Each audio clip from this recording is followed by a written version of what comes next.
विक्रांत सुरेश कुमार घुमका, घुमका से, घुमका का बल।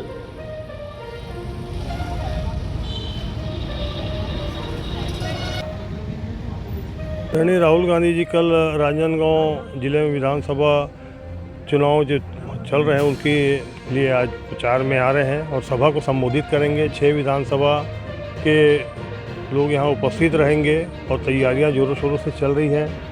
पूरे सभा स्थल में भीड़ के साथ शहर में भीड़ रहेगी अपार।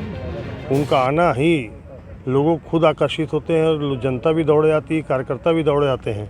और आप देखेंगे कि राहुल गांधी जी के जो वाणी है, उनके जो शब्द हैं, जिस प्रकार भाजपा राग लपकाकर कुछ भी उल्टा सीधा बोलकर और प्रपंच फैलाकर इस चुनाव में जो अपना राजनीति को हथियाना चाहती है, लेकिन जनता का उसको जवाब मिलेगा। आदरणीय राहुल गांधी जी जिन बातों को रखते हैं उसको जनता धैर्य से सुनते हुए निश्चित रूप से उन बातों को ध्यान में रखते हुए कांग्रेस के पक्ष में वोट करेंगे।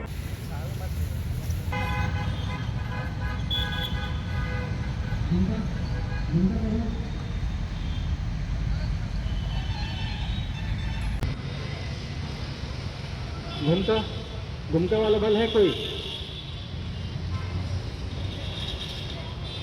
6 निकालो पीटीएस से, सीआईटी से 6 निकालो।